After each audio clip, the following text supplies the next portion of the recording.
Okay. Hey, this is Griffin Jez. How's it going? And hey, we're doing next weekly forecast from Thursday the 28th of February through to the 7th of March inclusive. Highlights this week is going to be the various transits leading up to Mercury retrograde. Alright. Don't freak out, it's all good. Yeah, and then of course less than 12 hours after that, finally the ingress of Uranus into Taurus. So what's it mean? Well, we're going to find out after the titles, but first... This week's episode of Astro Tarot with Griffin Jez is brought to you in association with the passionate Hellenistic astrologers over at astrologyemporium.com, who, in the course of their research, have devised a number of beautifully detailed and original fine art prints ranging from alchemy and old astronomy through to tarot and their creation of the illuminating Hermetic astrolabe, a gorgeous canvas print that represents a unique synthesis of Babylonian, Egyptian, Greek, Vedic and modern zodiacal systems, all brought together on one single chart for all lovers of the mysteries of the night sky to enjoy. To see more and to buy one of these shining examples, head on over to the link in the description box below.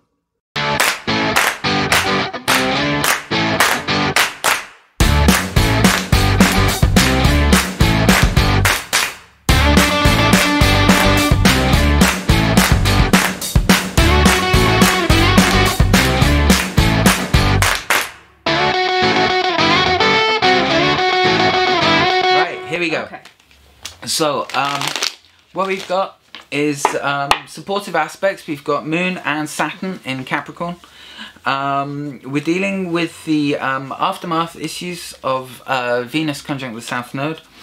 And we've also got the lead up to Vesta conjunct Neptune in Pisces and the Sun crossing over that. That's going to be like the main theme of the week, which is going to be very supportive and will provide a lot of cover relating to the transits coming up at the end of the week with the Mercury retrograde and the Uranus in Taurus ingress. Main thing for Thursday is that it's going to be somewhat of a spiritual, philosophical, homey kind of a day. Pretty much preparing for March the 1st. Now the main transit of the day for the 28th I've got down as being 2:39 p.m. You'll see it on the slide about now. And what we've got going on then is Pallas Athena retrograde squaring Venus in Capricorn, and Venus in Capricorn will be more or less opposite the ascendant. She'll be more or less crossing the descendant, and on the ascendant sweeping over that we'll have the North Node. So it's a great opportunity to make some good karma. And the issue relating to Libra in late Pallas, that's the one, Pallas retrograde in late Libra squaring Venus, is that it's about challenges to standing up for the underdog, or rather standing up for the ruling party, or alternatively doing something on behalf of the underdog with regards to love and or money, and making some kind of a good karma happen. Now, just because I haven't said it before, just so we remember, the timings that I'm using are based for Phoenix, Arizona. Because of the nature of astrology, not only will the times of these transits shift depending on where you are in the world. If you're in California, you subtract an hour. If you are on the New York coast, that side, you add 2 or 3 hours, I believe. 2 for now, yeah, till daylight savings. Right. But the other thing, of course, is that the houses get changed around. So in your particular part of your reality bubble that we call planet Earth, things might not the narratives might not necessarily play out with regards to the themes. You have to read up on something called the houses, but the planets and the aspects and the approximate timings, once shifted, will more or less be the same kind of thing. They're all there. Yeah. Yeah, and for the 28th, I do have, in alignment with what he was saying, philosophical. It's also going to be very self-reflective time, perhaps making a decision between two major things, hence Libra influence, so under the influence of Libra. You know, not to say wishy-washy per se, but just weighing all your options before making appropriate decisions to move forward. It's interesting that, and I think we brought it up last episode, we have the Princess of Pentacles again. Also, well, that denotes security and fertility, so to speak, new opportunities. So especially if this decision has to do with a new opportunity. Don't beat yourself up. You can't make a wrong decision here. So don't let that hold you back, let me put it that way. Yeah, this is more about a time of like the calm before the storm sort of thing, but it's not really a storm.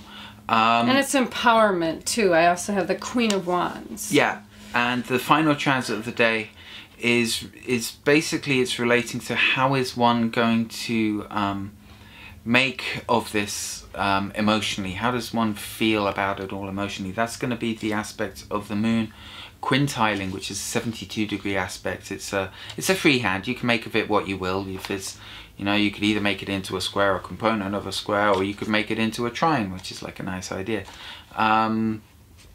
So it relates to how does one feel about this situation with regards to making a transformation occur. And again, empowerment. Remember how far where you've been in life, so you can really empower yourself to see how far you've come. Empower yourself to move forward. So, you know, kind of like you said, the calm before the storm, but it's just kind of settle yourself, ground yourself, and be ready. Right. And you've come a long way. Don't stop now, kind of thing. Oh, and there's the Justice, the Libra card. So staying balanced, always an important thing. Yeah. Okay, also, moving on. Okay. Oh, I'm sorry. Oh, yeah. Just final thing, the position of Pallas Athena is in late Libra, which is very watery. It's quite scorpionic, so it's all about transformation and that kind of a thing. And well, late Libra is like the balance before the water. Yeah. Right? Yeah. Yeah. So getting balanced before diving in. Right. So okay. So it's not a leap year, so no 29th, but moving on to March 1st. Moving on to March the 1st. That's a Friday. Right, we've got a lot of stuff coming up here. I took a look at the transits. The narrative for Friday I wrote down as a day of risks regarding the nature of an amicable breakup so as to further the agenda for the greater good. Be careful how the first steps are made. Now we've got 3 potential pitfall times on that Friday, being at 9:53 AM Phoenix time, 3:19 PM Phoenix time, and 8:27 PM Phoenix time. Now, we kick off the day with Venus square Uranus. It's nearly in Aquarius because Venus is in late Capricorn. And what this basically means is about needing to make peace for the greater, on behalf of the greater good. We're also going to be having the moon conjoining over Saturn like a few minutes afterwards, and oh no, that's 11:23. It's done that jumpy thing again. Okay, well, it's leading up to it anyway. So the thing is that it's about the feeling, Saturn being structure, and of course he's in his domicile of Capricorn. Discipline. Structure, discipline. Restriction. The Krampus or Santa Claus. Responsibility. Right, all that kind of thing. The point is that with the moon there, it's about emotions and work. So it's either emotions towards work or the work of emotions. It really depends on one's polarity and setup and your own situation regarding this. I see that reflected in the cards as well. Okay. Also during that day we have Mercury making a semi-sextile aspect to Uranus. So these elements, also Mercury, is very close to Chiron. So we've got communications about healing, how to act and communicate as a healer for the new cycle, 50-year cycle of Chiron in Aries, which has been another big thing that's been developing recently. Oh boy. So it's all about, now Uranus of course is radical breakthroughs and revolutionary transformations, cutting the Gordian knot in really sometimes quite shocking ways. Combined with Mercury, so it's talking about making an unorthodox way to heal oneself, perhaps. Oh. This is the kind of thing that's going to be coming through, right? I'm seeing the Ace of Cups and the Four of Cups, and right in the middle is a reversed Empress. So the unorthodox, perhaps, way of taking care of yourself emotionally, and I think it was brought up last week, is like mothering yourself, being able to nurture yourself and your own emotional needs. Ace of Cups is a very positive thing. It's a new emotion, falling in love with life, or a new love, perhaps a new relationship, or revitalizing emotionally a current emotional relationship, especially with the Empress right here being the mother card, and that whole idea of boundaries and nurturing yourself and everything like that. And if those boundaries are not in place and you're not allowing yourself that little time there is a possibility at the end of the day to feel a little bummed out. I'm showing right here. You see this guy totally bumming right here. So it's about taking your power back. You have the opportunity to do that that day, especially. And there might even be a possibility of like a mother-like figure influence in your life, and perhaps there's a little disconnect. You see that too? The disconnects, yeah. This ties in with the three potential trouble spots of the day. We have at 9:53 a.m., 3:19 p.m. and 8:27 p.m. The first one at 9:53 a.m. relates to caution at work. Pallas Athena is making a sesquisquadrat to Vesta. What is the sesquisquadrat? Now that is one of these awkward angles. Is that self-sabotage one? Right. Okay. So what's going to happen is that it's a potential towards you get an idea, and it's like a secret plan that you hatch only to yourself about trying to make something happen, but it winds up not quite panning out, and it's one of those things that you know you don't tell anyone because it's like, oh, okay. You know, everyone tries to do those something all the time. So, right? But that Friday there's quite a few of them, so so it's gonna be like a thing of, well, I thought about doing this, but it didn't really kind of work out, sort of thing. Wasn't time to nurture it. Yeah. Right. So the thing is that Pallas Athena is making this sesquisquadrat to Vesta, so it's standing up for the underdog, doing something like that, relating to matters of spirit, which is Vesta. Well, the home and hearth, right? And the home and hearth, exactly. Yeah. So that's the first one. And then later on, 2 hours later, 2.5 hours later, 11:23, we have the Moon conjunct Saturn, which is when the peak of the energy about this emotions is heavy work going through these emotions and processing them. 1:02 p.m. we have the Moon at 72 degrees to Chiron. It's another one of those quintile aspects. It's about healing and emotional healing. And then 3:19 p.m, which is that one I was talking about earlier, we have the Sun sesquisquadrat to the North Node, which is quite an important one because that's going to be about the sense of self and self-identity, relating to perhaps somehow vibing on some kind of thing towards making a destiny thing happen. And because of the nature of the sesquisquadrat, it might not necessarily be such a good idea.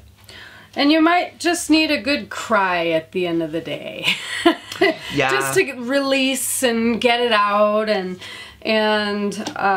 before you can move on to the next thing. It might be as simple as that, just to kind of clear things out. Moon conjunct Saturn can do that because the Moon's going to be in Capricorn, doesn't like being in Capricorn because it likes being in Cancer. and Saturn in Capricorn, so it could be something like related too much to responsibility to take care of your own emotions. yeah, responsibility, kind of a thing. fatherhood, parent issues, that kind of a thing. Yeah. Finally, with regards to the sesquisquadrates of today, which is Moon sesquisquadrate Juno, 8:27 p.m. So it's going to be something about emotional feelings and partnerships. Partnerships. Yeah. So the good news is though, well, a few minutes after that, hang on, one more, Moon conjunct Pluto, so that's transformation. That's when the crying, if there's going to be a cry one, it's going to be either that Moon conjunct Saturn or Moon conjunct Pluto, because they're kind of... You don't have to wait till then, but if that's what you that's need when to the do... worst of it will be. Yeah. Probably wait until after work and when no one's around. And right. That's okay if that's what you feel like doing. You're not the only one and you'll be... Okay, it's okay. It happens. Take care of yourself. Yeah. Is that it for Friday? Final one for Friday. Good news is that 10:55 p.m. we have Venus sextile Chiron, which is, that's the healing one. The healer. That's going to be the healing with regards to love and or money, emotional well-being. Oh, good. And healing other people, and healing yourself through the ability to heal other people. So yeah, that's Friday can be quite a down day, but the good news is that a little turbulent there. Yeah, the sense of any sense of isolation that might occur, it is for the greater good, and if you know whatever's going to happen, peeps, it's going to happen for the best. So don't worry about it too much. Okay. So moving on to Saturday. Moving on to Saturday, the 2nd of March. All right, we have it's one of these things. It's because the theme of the week is all about preparing for this new 7-year phase of Uranus and Taurus. This is still waning moon, isn't it? When is the new moon at? New moon. Not till the 6th. New moon won't be till the 6th, but it's getting close to it. It'll be starting to play in, but maybe a little bit later. Okay. But so that makes sense. We're in the waning moon, so we're still behind the scenes kind of stuff, clearing stuff out to get ready for the new to come in. Yeah. Because that's how we roll. Right. The main thing I got for Saturday is I put down a heavy focused tasky day. Beware of 7:16 a.m. We have ideas and actions. Another one of these sesquisquadrates, this time relating to Pluto and Juno. So it's some kind of self-sabotaging thing that might come into play, which might ultimately damage a partnership. So be careful of that 7:16 a.m. Phoenix time transit. Again, the natures and effects and ramifications thereof, because the houses will be different. You have to look up and find out where the houses are in your chart and then shuffle accordingly. We've got a lot of semi-squares, which represent blockages, unfortunately. But the good news is that some of these start off, they may manifest in your dreams. It's like 4 o'clock in the morning and stuff, 4:03 a.m. Yeah, but the big one of the day is that caution with... Proceed with caution. Yeah, with that Pluto what's it aspect. The other thing we've got coming up is 4:02 a.m. we have the moon conjunct the south node. So that's maybe a sense of feeling lost, perhaps. But again, that might not be so bad. That's going to be happening because it's going to be in the middle of the night. That'll be like a thing that's in the dreams. So remember, sometimes if there's bad transits and stuff, it's best not to isolate oneself, because a bad transit will still get to you. But to sometimes sleep through it, or to, if you find yourself asleep through it, it might not necessarily be a bad thing. Sometimes. What sign is the moon in during that time? It'll be in late Capricorn. Late Capricorn, yeah. Okay.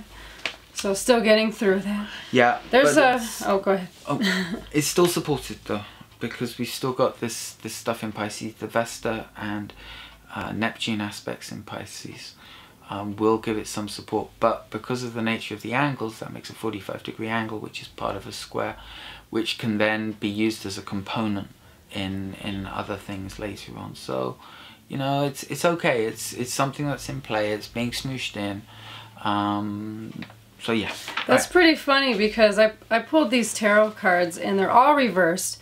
So you might have this feeling on Saturday of just really resisting the day, not even wanting to face the day at all. Maybe that's what you want to do on Saturday, is stay in bed.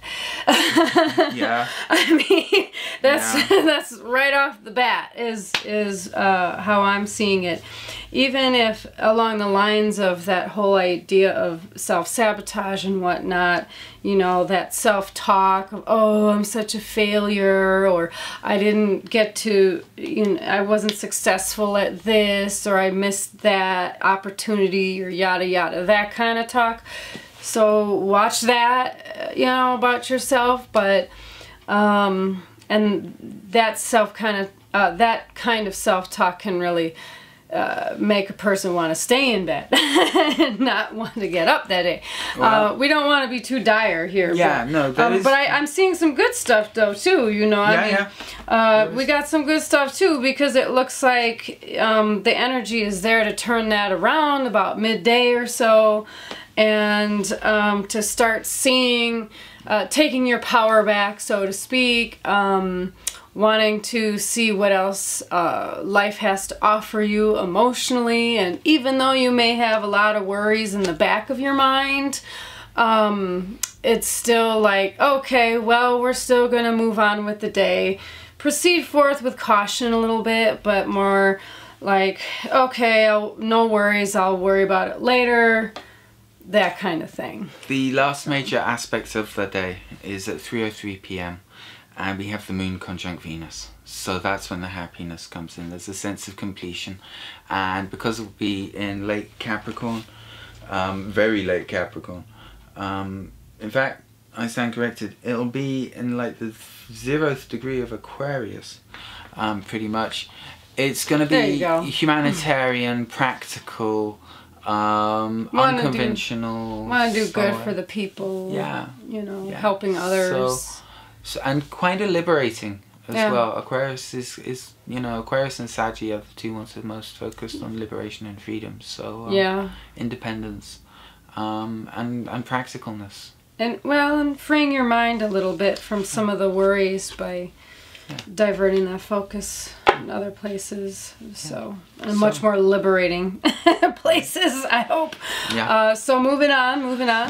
Keeping it going. Where are we at now? Sunday the 3rd? Yeah, we're now on Sunday the 3rd of March. And God, this year's going faster. Yeah, right.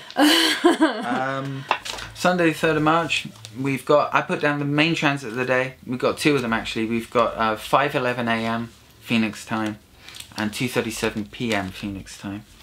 The 5:11 a.m. one,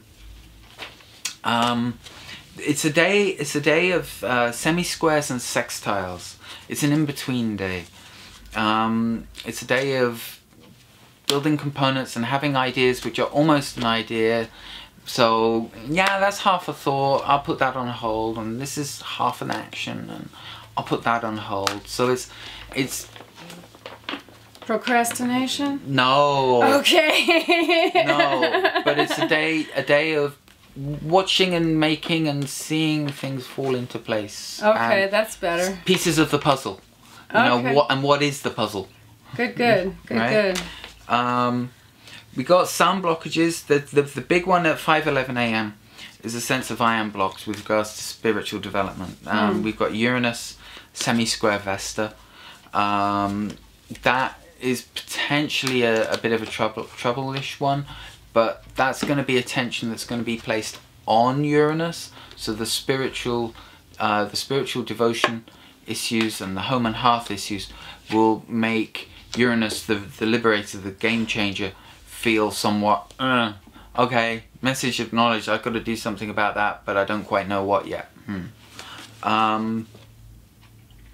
The other one is Moon square Mars at 11:53 a.m. So that one's going to relate to how do I feel about communications and happiness and self-identity building up these issues of philosophy. The general day is going to be about thoughts, about transformation and balance. Yeah. And it's going to be a day fun versus, then in the evening, thoughts of fun versus day job. Something needs to change. Again, this is all part of the backdrop leading up to the Uranus and Taurus transit and the massive transformations that we're going to start to see happening at the end of this week, basically. But with Mercury going retrograde the day before, it's going to be interesting. But the main focus is that there will be healing in the air. So, and lots of compassion and support with that Pisces, Neptune and Pisces stuff. So it's okay, guys. It's okay. Yeah, hang in there. And but back to Sunday, I'm also seeing a lot of that in the cards as far as balancing the aspects of yourself. We talked before about the Four of Wands. Four of Wands, the way I see it, is being able to balance all elements of yourself, the mental, the emotional, the physical, and the spiritual. And like he was saying, if the spiritual feels a little bit off, and according to the cards, it looks like I'm not seeing a spiritual card on the table other than that one. If it feels a little bit off, then you know, take the proper steps to address and nurture that side of yourself. I hope you get that time to be able to do that on Sunday. And we were discussing the idea about restrictions and responsibilities. A lot of you have to go back to work on, well, don't have to, but if you don't, you know, a lot of you go back to work on Monday. So usually Sunday can be a tendency to be like, oh, well, okay, it's my last day off. I got to go back to work. Like, you know, and thinking about the restrictions and the things you got to do, get done for the weekend before the work week and that kind of a thing. However, I do see a pretty good emotional feeling maybe in the middle of the day Sunday, that's a good thing. Just a little boost, a little elevation in emotions at a certain point. Again, this new energy, this new, we have the Ace of Cups showing here. So something that fills your cup, so to speak. Maybe that's the day that if there's a new baby in the family and you get to visit with the baby and you get a nice little emotional boost, or a pet, or maybe you see your partner and, you know, you're kind of like, oh, you know, it's been a minute. That kind of a thing. He mentioned stuff about the mental clutter, so to speak. Don't be your own worst enemy. There can be a little bit of tendency to make yourself a little crazy by the end of the day. And with this overlying looming thing about depression, like talking yourself into the corner about stuff, and oh, well, oh, gotta go back to work and back to, you know, that kind of a thing. You're still in this process of putting the worst behind you, and it could even have to do with those of you that are in tune and you know about the Mercury retrograde thing. Some people out there get depressed when they hear that that's coming about, and maybe it could be something like that, or talking yourself into, I can't do anything now because Mercury retrograde, or, you know, stuff like that. I want to reiterate in previous blog posts I made, and clients have heard me say this, heard Spirit come through me to say this, shall we say. Mercury retrograde can be an opportunity to redo, revise, rewrite, reevaluate, just redo something.